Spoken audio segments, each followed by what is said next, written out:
Welcome to Behind the Muscle podcast. Today's guest is an IFBB Pro bodybuilder. Today's guest is Carlos Thomas Jr. Carlos, welcome back to the podcast, man. Yes, sir. Yes, sir. Thank you for having me on.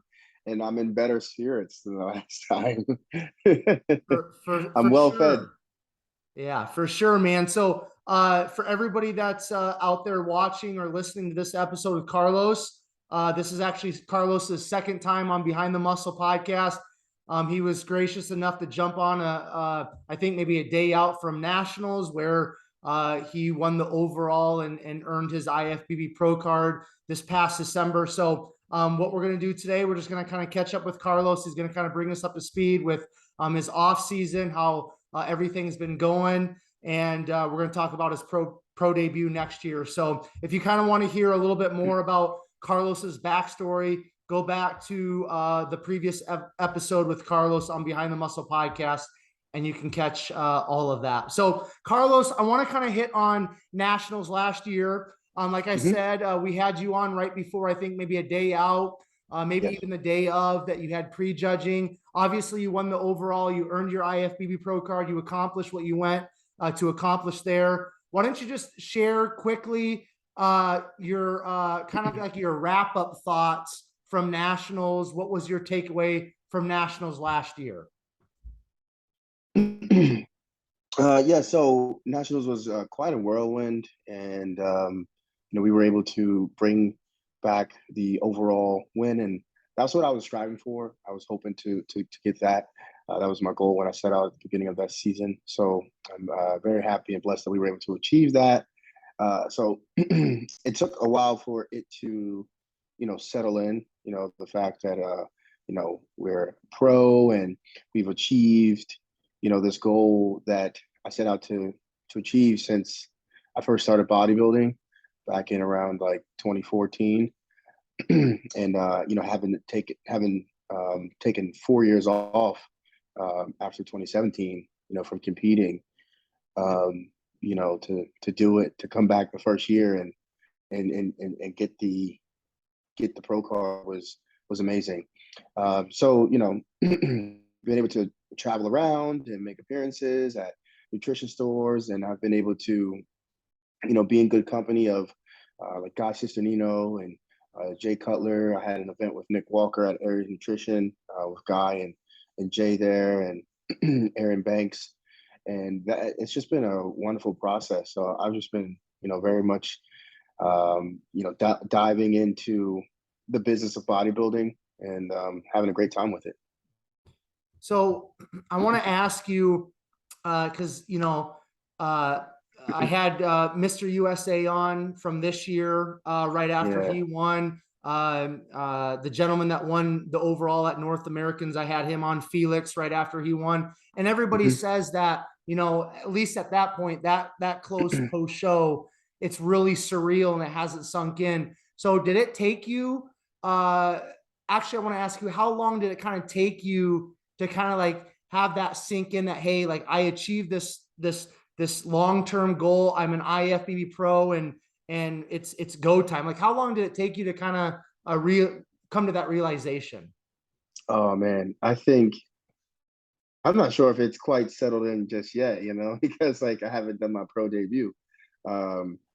But I would say probably around, the beginning of the off season, around that April, where I was just like, oh wow, okay, I'm gonna be getting ready for next year, because we decided to take the year off to do, like I said, some business of bodybuilding, and we were having some obligations with sponsors, so that was really fun.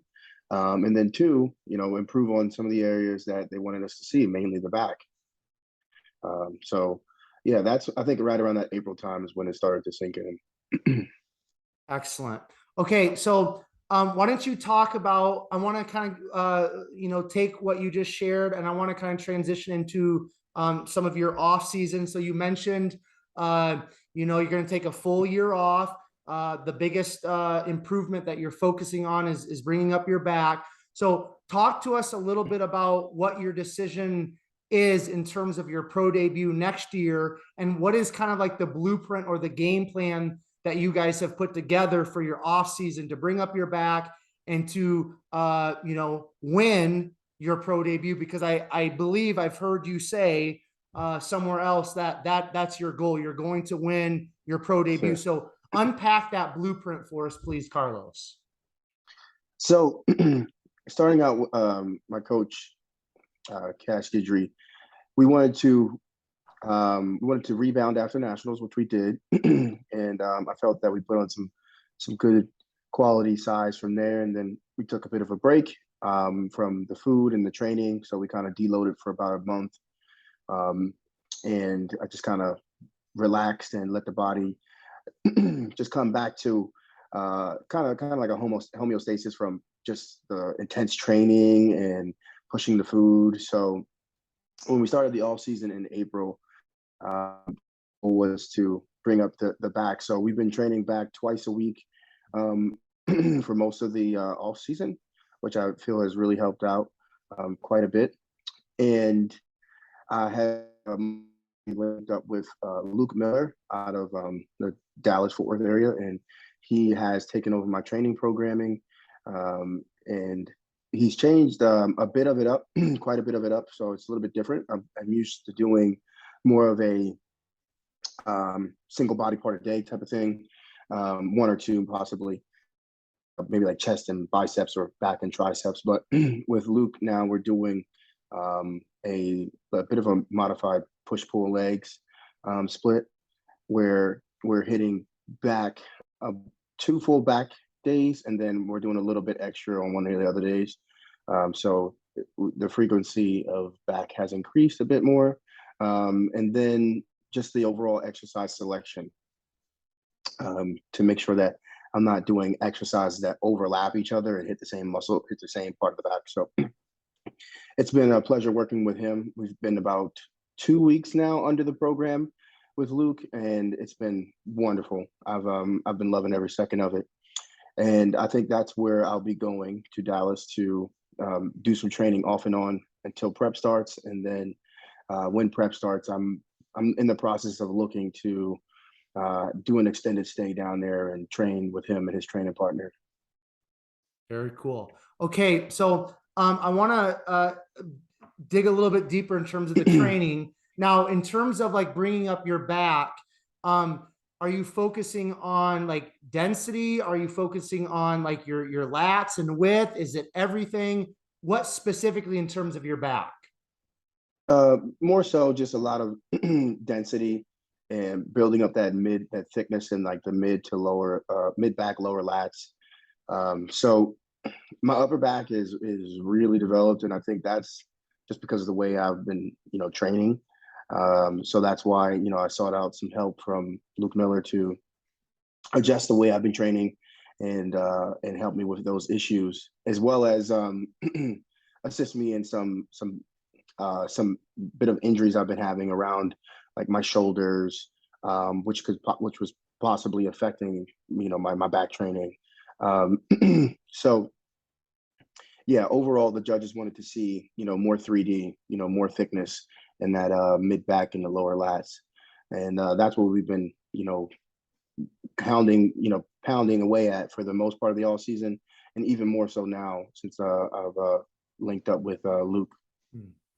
Now, I've never heard of Luke. How did you come across him, and kind of what's his background in terms of training athletes like yourself? So Luke is a part of John Jewett's J3 University, and he's also a prep coach.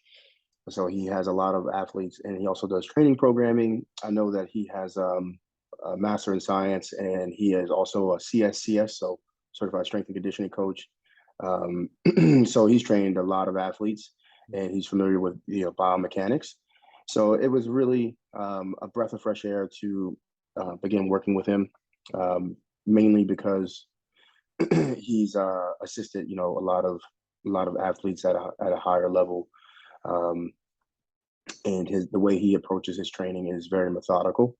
So with that in mind, I felt that I really needed something that was going to take me to that next level. And I felt that I kind of maxed out where I was with this, with like the one body part a day kind of split, the bro split, pro split, whatever you want to call it. I kind of like I maxed that out to a certain degree.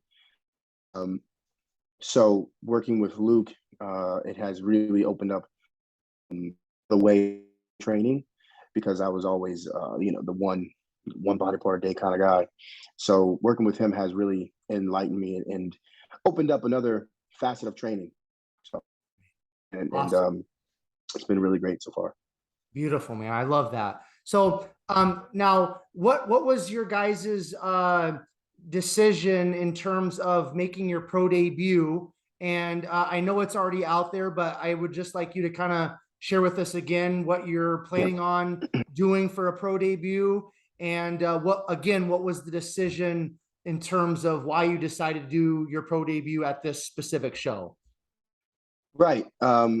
So we kind of knew after the win at nationals that we were going to do the New York Pro. Big Steve reached out to me and he was like, "Hey, can you do the New York Pro this year?" And I was like, "I could, but I just knew that I wasn't going to be where I wanted to be. And I wanted to bring something different to the stage if I could." And I knew we would have made improvements, but I didn't know. I wanted to make another quantum leap.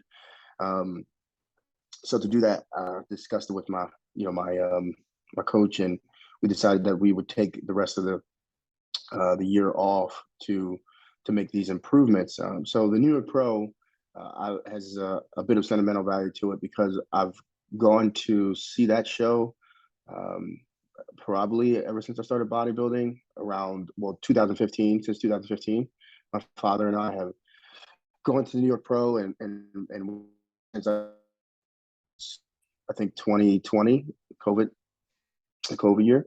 But we were right there next year. I'm going to go see the New York Pro, and so it's a bit of a sentimental value to it because it's not too far from me where they usually hold it at. It's usually about 2.5 hours away, so my friends and family could come and watch that show. So it was just it was just a simple, easy decision to do this one close to home, and I've always had a lot of respect for Big Steve and Bev and all the crew up there at the East Coast Mecca. Very cool. Now, are you planning on doing the 212 at the New York Pro? Oh no, I plan on doing the Open. Awesome. Yeah, with where my weight is standing now and where we plan to be at peak off season, I don't think it'll be feasible to make it down to 212. Okay. What do you guys have like a specific body weight number that you're trying to peak at, or are you just kind of letting your body go as it goes? Just kind of letting it go as it goes. What we've done this year, approach to the off season wise, is we've done a bit of push and like pulling back. So we came off of nationals, like I said, we rebounded, then we kind of pulled back a little bit, then we made a bit of a push, and then we pulled back for a bit for about 9 weeks, and now we're making another bit of a push all the way to prep, and we're expecting to be at by December around the same time as Olympia. But that I think it's like the third week of December, second, third week. We're expecting to be around 275, and in holding pretty good condition too.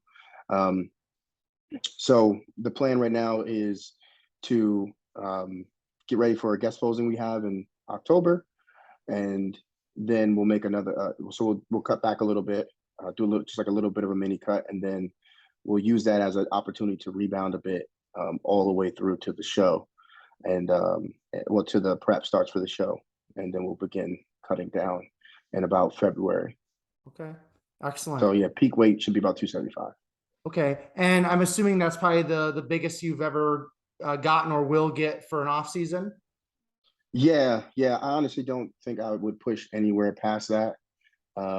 Even in future off seasons, I think the goal at this point is to focus on building up, my weakest body part, which I said was my back.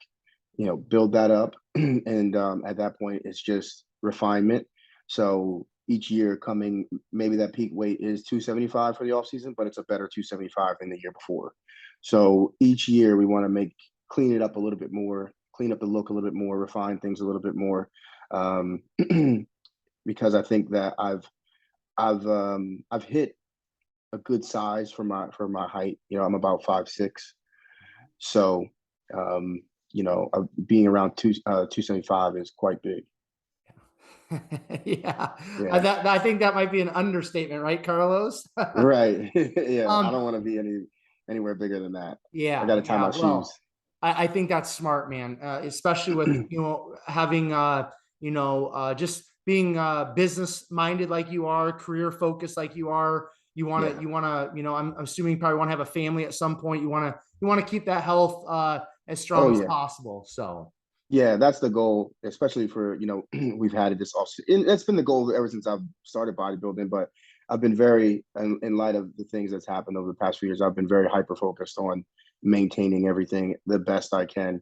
Um, so I'm lucky to have a lot of great people around me who are just as concerned about my health and well-being as much as myself. So anytime I need to seek advice, I'll have someone to reach out to. So yeah, it's been a great off season so far, and yeah, I'm looking forward to the rest of it. hmm. I want to ask you kind of a fun question. You said that you've Sure.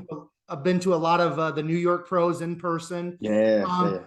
from the in person New York pros that you've been at, just sticking to men's open bodybuilding. Uh, what's been your favorite physique or your favorite athlete that's won the New York Pro since you've been going? um, Man, I think I would have to say one of the ones that stood out a lot, just because the crowd was really involved, was the New York Pro. I can't quite remember the year, but it was the New York Pro that Sergio Oliva Jr. won. The crowd was crazy. It was insane, and I think that's how every bodybuilding show should be. I mean, it was wild. So that was definitely one of my favorite New York pros, and favorite physique to see. I like the physique that Sergio brought back then. Um, I would also have to say probably a close second when I saw Dexter Jackson won that one, going against Rory Winkler. That was a good one. I think that might have been 2015 or something like that. But that was good. Did you were you there the year that Big Ramy won or not? No, that was right before I got involved in bodybuilding. Yeah, I wish I was though, because I see pictures and I'm like, Jesus Christ, like that is crazy. Right. Yeah. Yeah. It's. I mean that physique obviously I think he was a little bit more streamlined, at that point than he is now. But I mean, I'll be the first one to say it, and I've said it many times. I'm not the biggest fan of Big Ramy's physique, but you got to respect greatness, right? So, Yeah. you know, Oh man, but back then it was like I thought he could have won it back then because, like you said, he was pretty streamlined and everything seemed well put together. Um, so yeah, I think he had a wonderful physique back then. This nowadays too, but back then it was very fresh and it was very very new and fresh. So it was a good look and something that we've never seen before. So that was really awesome. yeah. Another fun question. Yeah. Who are I know you're well connected within the bodybuilding community. You have a lot of friends that are IFBB pros and things like that. But are there a couple athletes that you can't wait to step on stage with and just kind of compete against? Yeah, I think a lot of them are going to be there next year at the New York Pro. I know that Nate Spear, who we competed together at the Nationals and the Super Heavies. I think he mentioned that he'll be there. Justin Shire, we also competed at Nationals. He's going to be there. Uh, Stu, Mr. USA himself, I think he mentioned he's going to be there too. I mean, that's really awesome. So I'm loving the competition, and I think my buddy who actually signed me to Iron Rebel, Luke Carroll, Luke the Hawk. I think he'll be coming to the New York Pro too, which I am super excited to be stepping on stage because I admire his physique and I admire his work ethic. So I think it's going to be awesome. I think it's going to be great, and I'm blessed to be able to step on the stage with a bunch of great guys for my first time out. For sure. Yeah, and young guns, right? I mean, you guys are all Yeah, young. You guys are the next generation, and who knows, who the the top names that might throw their hat in the ring, and right. Yeah, that'll because be it's the New great. York Pro, right? It's Yeah. like it's a big show. So what other show to test your salt, right? Like to really get out there and see what's what than this show. So I'm like excited for it. It's definitely a dream come true. To be able to watch it coming through the ranks of NPC and then to step on the stage. Within the pro ranks of the IFBB. So it's a great honor and I'm excited for it. Yeah, you should be. I'm going to ask you kind of one more bodybuilding question, and then I want to talk a little bit about business Mhm. and career. Okay. What's kind of when you're? I know you haven't even done your pro debut. Okay, I understand that, but I always like to ask people because I think having a vision for your life and having some sort of clear direction, even though it might not unfold that way, I do believe having vision in life is important, right? So what are your thoughts in terms of what you want to accomplish as a competitive IFBB pro before your time comes to an end in terms of competing, Carlos? In terms of competing, I definitely want to go out and get a New York Pro win just because of the way because of what the show means to me. So, the goal is to get it, this upcoming year, and we close that chapter. And then the next goal, of course, would be to go to, the Olympia and compete on that stage. I would love to compete at an Arnold Classic as well. I've attended two Arnold Classics, 2020, and then this year, yeah, this year, 2022. So, and we'll go, and I'm going again next year. So, yeah, I definitely want to be able to compete on the Arnold Classic stage because to me, that was like those are some of the biggest shows here, especially in the States, is, New York Pro, Arnold Classic, and the Olympia. So, yeah, that would be like the triple crown of bodybuilding, right? To me, right, is to be able to one compete in all of them, but to two possibly win all of them, right? That would be awesome. So that's competition wise, that's a goal of mine. Cool. Awesome, man. Okay, so a little bit of career business talk. Now, I know when we chatted pre-nationals, we got into your story, your backstory a little bit. I know that you've gone to college, you're educated, and at that point you were Mhm. working. I can't remember what, but some sort of like career. You had a career. Now, are you still in that career, or have you transitioned to being like full time bodybuilder and getting paid just through bodybuilding? Yeah, so you're still in the career, but as we're moving forward within bodybuilding, I'm hoping to be able to phase, this out possibly, or keep something a little bit more part time now, and keep pursuing bodybuilding to a higher level, because I do have great sponsors like such as Project AD. They have my shirt here, and Iron Rebel, which you're wearing. Appreciate it. They support me a lot. So those are two of my awesome sponsors that allow me to do what I need to do as a bodybuilder.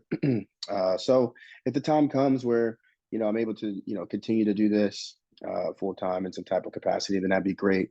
I'm also, thinking of coming out with my own type of branding and clothing and stuff. And I've been discussing that with, my girlfriend, and we're kind of passing some ideas between each other. So we got some ideas in the works that I think that is particular. It's very specific to me and my interests, and I think that it would really gel with a lot of people in the fitness community. So we're working on some things that I think that would be like really another stream of income to kind of bring in. So yeah, so a few things that we're doing here, but in the meantime, we're still holding on to the current thing. Do you feel, Carlos, that having a quote unquote real job, or having a career outside of bodybuilding, has that been a bit of an outlet for you? And kind of like, man, like you go to your day job, you're kind of away from the bodybuilding thing, even though I'm sure obviously still getting meals and stuff in, but has that been an outlet? Have you enjoyed having that career? Or do you feel like it's held you back? What are your thoughts on that? Um, I don't think it's been as held me back. Even if I don't, even if not in like working in the same position, I think I would. I think having something is always good. Just because um, outside of like another source of income, it's just something that can take your mind off of just being fully bodybuilding all the time. Personally, from me, even if you're a coach, right? Like you may be bodybuilding, right? Looking at bodybuilding, you're looking at other people, but you're not so concerned with your own process while you're working on client programs or things like that, right? Um, so yeah, I think having it is a way to give myself a bit of a break from being so neurotic, because you know how bodybuilders as we can get quite neurotic over our own process. So yeah, I still get the meals in and things like that, but having something a little bit separate is good, I feel. Yeah. Yeah. Um, Now, I want to ask you a little bit about kind of going back, I guess. Well, before we go there, I want to ask you this. Younger athletes out there, or people that are wanting to maybe get into bodybuilding, they're thinking about competing for the first time. What words of encouragement, what words of advice, what words from your own experiences can you kind of share with all of us in terms of maybe looking back and saying, man, I wish I would have done this. I wish I wouldn't have done that. Maybe this would have been a better way of doing this if I would have done it that way. What can you share with us in terms of maybe people thinking about getting into competitive bodybuilding? Yeah. So I mean, I would just say make sure. This sounds so simple, but I remember a kid kind of asked me something similar. He's like, "What's kind of like the secret sauce to like this whole thing?" I'm just like, "There really isn't anything, but making sure you're consistent and you're crossing your, dotting your I's and crossing your T's with everything." Because that's when I saw the most improvement in my own physique. Because I say I was bodybuilding, but I was kind of like semi bodybuilding, right? I would go hard during prep, take the off season off, but when I made the most improvements in size and quality of muscle was when I really stuck to my meals in the off season, and I really focused on the little things in bodybuilding, um, such as not missing like a last meal, right? Even though you may be tired, getting that last meal in, because it all adds up over time, right? Like compound interest, you like a stock investment, like those calories will add up over time, and you don't want to miss out if you want to be your best. So simple words of advice is definitely come into this um, with the focus of checking each box every day, right? I guess Hunter Labrada says win the day, right? So I think that would be something that people can, if you're starting out and you really want to see the most improvements, win each day, like Hunter Labrada says, and check each box each day. And outside of that, make sure that you're doing it as healthy as possible. Because I don't think that this game is a long-term game, um, it's a it's a short-term game that we have to get the most out of it, but you want to get the most out of it in the healthiest way possible and do the best to mitigate any possible issues. So those would be my words of encouragement. One, make sure you're checking every box each day, because those things will add up over time. Just like you put a stock, just like you put investments, like those things will grow over time. So, and as well as making sure that you pay attention to all the other issues of health, because that is paramount. If you want to continue to, if you love this sport and you want to continue to do it for uh, 10, 12 years, 15 years maybe, you want to make sure you're doing it right, and that you come out the other side relatively unscathed. So that's perfect, because I wanted to kind of go back to when you brought up health earlier, and then you just brought it up again. So it's a perfect transition. Um, what are some of the steps that all of us can take within bodybuilding to quote unquote do this in a healthier manner, be healthier? Like, what are some of the things that you found that you really need to stay on top of to make sure that your health and your body is functioning the way it needs to, not in the short term, but more importantly, the long term, like you said? Yeah, so one is, I would say, is, try to surround yourself with knowledgeable people, or seek those people out, because that's what I've done. Sought out the help of, say, like Dom Dom Super Slice on his Instagram name. He coaches Nick Walker, but he is a really smart guy in terms of health and wellness. So he's assisted me this off season. So seek out people and don't be afraid to ask questions. Because like I said, this isn't a long term game, and things that you put on the back burner today will become larger issues tomorrow. So one, try to find someone that can assist you in understanding, probably your blood work or your health markers. So speaking of blood work, I try to get that done quarterly, 3 to 4 times a year, all phases, off season and prep. Pushing, pulling back, anything like that. I always try to get some blood work done. And then from there, which has become more apparent to me this year, I've gotten a cardiac CT scan done. So, looking at your calcium score, measuring, how much plaque is in your arteries. And then also getting, say, like an echocardiogram, looking at the function of your heart, how well is it pumping? I think that's very paramount as well, because one, as athletes, we have larger hearts, right? And then the heart is a muscle. And we're, trying to build muscles and taking, super supplements to help that. So, the walls may thicken, and you want to make sure that that function is as optimal as possible. And if these things are trending in a downwards direction, if you spot it early enough, you can seek help to help possibly reverse some of these effects: liver, kidney, heart. Um, I definitely think that if we speak on these things, like, and you say, like, early enough, like, getting into this and realize that, hey, like, this isn't a cheap sport. This isn't a cheap hobby. But how much is your health worth for you, right? So I think that's something that, I haven't really been in the game for too long, but something that has become more apparent this year is really doubling down on everything as far as my health, and making sure that I cover all of my bases. Do you go to like a chiropractor? Do you get body work done? Is that part of like the process of you crossing Yes. the T's, dotting the I's? Talk about that, please, Carlos. Oh, for sure. 100%. Definitely. So I've been seeing a chiropractor ever since I was 16. I turned 30 this year, so 14 years. So even when I was playing like high school football all the way through college, I've gone to see a chiropractor. Just because it became aware to me that, especially in a physical sport such as like football, I wanted to be as optimal as possible with my biomechanics, and I wanted to make sure that any injuries I had, they didn't affect my performance, excuse me.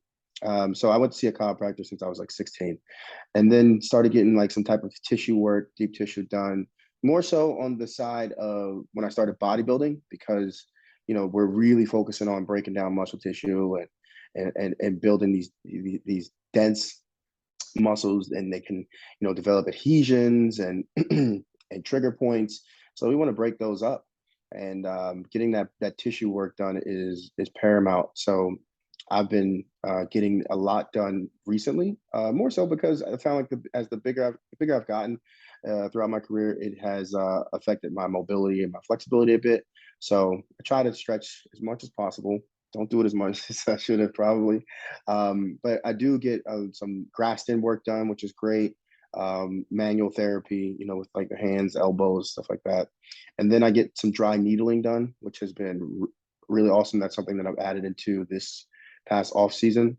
And I felt that that's really helped with loosening up like areas such as my lats. I get a lot of work done. I get a lot of work done on my back to help with blood flow there, and like my shoulders as well. So yeah, definitely get like your ART, your Graston, your dry needling done, your chiropractic work done. If I was to say which one you should probably focus on more, I would probably say like the tissue work. That would probably go first, and then chiropractic work. Excellent. I remember the first time I really saw any type of bodybuilder getting tissue work done, deep tissue work done, was Yeah, back in the day. Jay Cutler on one of his yeah, DVDs. yeah. Me too. Me too. You remember? Do you remember seeing that or Yeah, coming across that? yeah, yeah. I remember seeing that, and then I remember the first person I really saw getting like chiropractic work was like Ronnie Coleman or something, in like one of his DVDs, and I was like, man, what the heck is that? Big old dude getting adjusted, and but it really does help a lot. And I got a lot of it done before nationals to really focus on bringing out, the striations in my shoulders and the separation. So I really focused on that a lot till about like 2 weeks out, because I didn't really want any like inflammation or dots from like bruising from the cupping, which is also good to have too. But yeah, I've found that like that is something that's worked a lot of, and yeah, as you can tell, it works for Jay Cutler. So Right. Yeah. I remember works when out. I saw that, I don't know. I was like, all right, I got to go get a deep tissue massage. Yeah, I didn't really know what right. was going on, but I was like, if Jay Cutler's doing it, I got to do it. Right. So, I'm telling you, man. And I've drove maybe like an hour and a half to find somebody who's good. Mhm. So I'm not playing around. I'll drive on a Saturday, hour and a half, get an hour work done, get an hour work done, drive an hour and a half back just to get some good tissue work done because I believe in it that much. I love hearing that because a lot of guys come on here and I ask them about that and they're like, maybe once a month, not really too much in the off season. I'm like, man, like I go get tissue work done once a week. I go to the Yeah. chiropractor once a week, and I'm telling you, like it works. Like it just gets the blood flowing. It heals. Like when you're banging the weights, like you're Hmm. tearing down muscle. You need that blood flowing optimally. You need your spine aligned so that you can grow that muscle, right? So I love Yeah, hearing that. That's 100%. great. Yeah. Yeah. And I think I was kind of like that too, especially in my early years of bodybuilding, because I was still like very flexible and athletic from playing football. So I didn't really have a lot of injuries, well, built up adhesions from like just repetitive movement training, you know what I mean? Constantly bench pressing or something like that, because it wasn't something we did a lot in football. We would bench press maybe once a week or something, twice a week at that. Um, and that was it. That would be all the chest work, no dumbbell flies or anything. So like I said, when I started bodybuilding, that's when I got deeper into doing this. That's when I noticed I was like, oh, well, this is tight. And then I'm like, well, this doesn't, even in posing, and when you pose and you look at certain things, you're like, well, this isn't popping as much. Like, why is that? And then you go get some Graston done or some deep tissue. And then next thing you know, you're posing and everything looks fuller and rounder. So not only does it help with, staving off injuries or helping performance in the gym, it helps with doing what you're supposed to do on stage, right? And that's pose and show off the physique. So how can you show off the physique if you can't, get any rotation into doing like your front double bicep or your back double bicep, because you're all bound up here. Right. Excellent, man. I love it. Okay, we're gonna start kind of heading towards the finish line. I want to touch on a Yes, couple sir. more things. Um, in terms of bodybuilding as a whole, the whole lifestyle, the whole experience up to this point for you, Carlos, in terms of bodybuilding, what do you feel like has been your biggest takeaway from bodybuilding in terms of a life lesson? I think for me, it's the just the consistency and the execution. Um, when you're routinizing your day, such as like, around meals and training times and cardio, and you're fitting in like, and you're putting in like your work schedule as well. I think it really just translate into being, you can't not be consistent. or something's going to mess up, right? Like either your bodybuilding is going to suffer or your career is going to suffer. So you have to be consistent and execute in order to move forward, you know. And I think that's something that I've taken away is that even when I'm done with bodybuilding, I'll still have a routinized schedule of getting up in the morning, probably doing some type of cardio to start my day because it makes me feel good. Probably going to work or something like that, and then having breakfast, starting work, and leaving work, going to the gym probably still, just because it keeps everything consistent and it helps with like my execution on my daily tasks. So that's something that I've picked up from bodybuilding is just being routinized in your day and being consistent and executing. What's the hardest thing for you personally about bodybuilding? About just again the experience, the lifestyle. What's like the thing that's like, man, like I hate doing this, but I know I got to do it. For me, man, it has to probably be eating. Like I do not have a big appetite. Like I don't really have like a huge appetite. Like I love trying different foods, but when it's like, man, I gotta eat like my sixth meal, and it's like so much food. I'm like, oh man, I don't want to do this. I don't want to do it, but I do it because, like I said, those little things add up, right? That compound interest. So I'm just like, I gotta do it, because I know at the end of the day, it's gonna just make me that much better. So that's something where when I'm done, I know I'll probably eat like maybe like 3 meals a day and I'm good. Like 2, 3 meals, let it chill, let my stomach chill. But that's also because I have like some ulcer colitis too. So when I know like when we pound a lot of food, then it kind of flares up a little bit. Um, but I don't have a huge appetite. So sometimes getting the food in, not getting the food in, I can get it in, but I look at that plate and I'm just like, not today. But I still do it. Yeah, for sure. A favorite part about the bodybuilding experience for you? Man, it's been in the gym, really, and the people around me.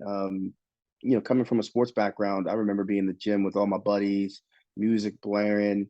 You're squatting heavy, you're benching heavy. You got all your boys around you, and you're just really supportive. So I think like being in the gym, seeing people train hard and with a purpose, um, is something that I love about bodybuilding. And then I also love the show day too, because I feel like that's when you put all your work in and like all you can do is just trust that you've done the best you could. And that's a good feeling when you get to the show day. You're like, well, I did everything I could. So let's see what happens. Fun, Yeah. a fun question here. What's a couple of your biggest gym pet peeves, Carlos? Darn. Gym pet peeves. Oh man. I don't know, man. I gotta think. Um, I don't really have too much because I've never really encountered a lot of it. Um, I don't know. Gym pet peeves are probably, I don't know. If someone was like running around on like 5 different machines, Yeah. and I'm like, they're like, oh, I'm using that. And then I'd be like, no, no, no, I'm working in. Like you can still use it, but I am working in. Right.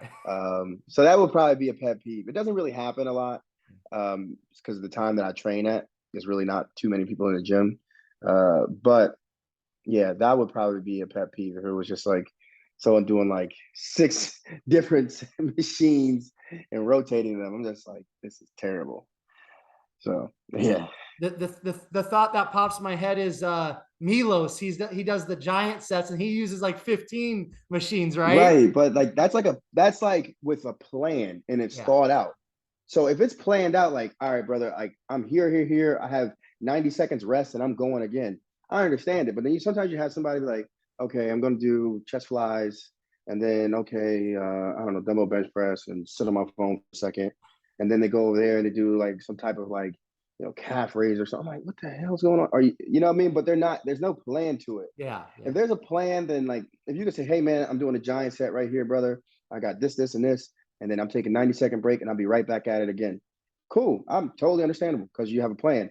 But if you go in there and you don't know what the hell you're doing, you just run the rack on every machine you can find and you're like, I'm using it. I'm like, no, that's just idiotic. Like, no, stop it.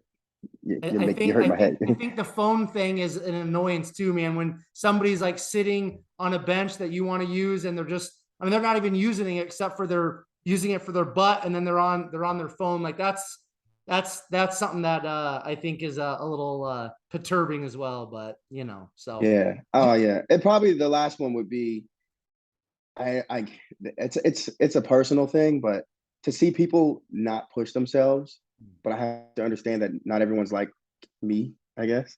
But I see some people, they'll stop short of like going to failure. I'm just like, why did you do that? Like, don't you have to push yourself in the gym? It doesn't make sense. So it's not really a pet peeve, but I just don't understand it. I'm like, aren't you in the gym to push yourself? But some people aren't, I guess. Some people are just in there to move around a little bit and that's it. yeah, for Like, sure, man.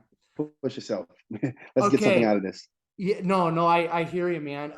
Okay, this is gonna be kind of the last question here, Carlos. In all of your travels and training at different gyms, what's give me your top two favorite gyms that you've trained at up to this point? Oh man. Benus gym in Dubai is amazing. Probably one of my favorite gyms, and I've heard that I've added more onto it. And I would love to go back, go out there train with Sergio Oliva Jr. and Andrew Jacks. Like, I would love to get out there because of the array of equipment that they have, but also because of the talent out there. I think that's something that I would love to be surrounded by. And then I would say my second one is probably Pure Muscle and Fitness in Burlington, Ontario, Canada. That's a really good one. Big shout out to Dorian Hamilton, Noah, Mariah, and everybody over there for running that gym. That's heaven. That's a bodybuilder's heaven for sure. Right. Very cool, man. All right, Carlos. First of all, man, again, I just want to say thanks for taking some time out of your Sunday, man. I know you Yeah, have a man. lot going on, but I appreciate you coming on, chopping up with me. Before I do a Of quick course. outro, if you have any final thoughts, any final words, I'm going to turn the platform over to you. I know you already shouted out a couple of your sponsors. If you want to shout them out again, any discount codes, anything else you want to leave with us, I'm going to turn it over to you. The platform is yours. I'll do a quick outro, and that will be a wrap. Well, first of all, just thank you, Quentin, for having me on. I really appreciate it, man. It means a lot. Have me on for the second time. And I hope I brought a little bit more energy because I'm a little bit more food in me. I'm just like, man, last time I was so tired. Jeez. But yeah, big shout out to Iron Rebel for, supporting me. They've been a long time sponsor of me before, when I was an amateur. And then Project AD, Joe and Joey over there, they really support me and they believe in me. So I want to thank everyone over there. So for Iron Rebel, if you're interested in any of their clothing or powerlifting gear, just use code Carlos, CARLOS. And then for Project AD, if you're interested in any supplements, please use code Carlos10, CARLOS 10, 10. So yeah, those are my sponsors, and yeah, they really look out for me. They support me, and yeah, big shout out to my friends and family, all that good stuff. And yeah, big shout out to you for having me on. Yeah, you're very welcome. What's your Instagram for us, Carlos, please? Yes, so my Instagram is Carlos Thomas Jr. You can just search that in there, but it's Carlos underscore Thomas Jr. JR Thomas JR underscore. So that's it. You can find me on Instagram. Awesome. Thanks again, Carlos. I appreciate it. Okay. Yes, sir. Oh, yeah, and you can find me on YouTube as well, where I'll be releasing some new content for my upcoming off season, rest of my off season. So just my name, Carlos Thomas Jr. Excellent, man. Thank you. Very, very cool. All of you who are tuning in to another episode of Behind the Muscle podcast, I just want to say thank you so very much.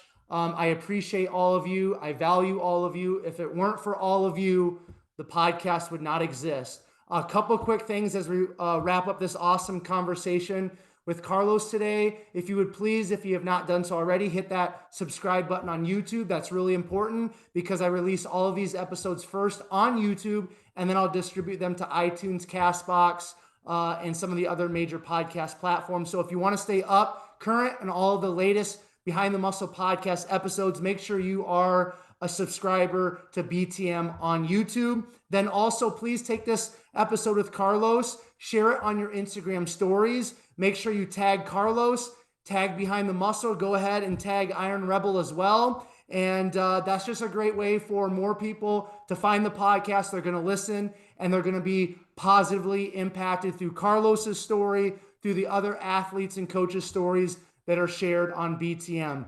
I really, really appreciate all of you that share these episodes on your Instagram stories. It's just really greatly appreciated. And then finally, I will leave you all with this. Remember, behind the muscle, there's always a story. We'll catch you guys later. Yes, sir.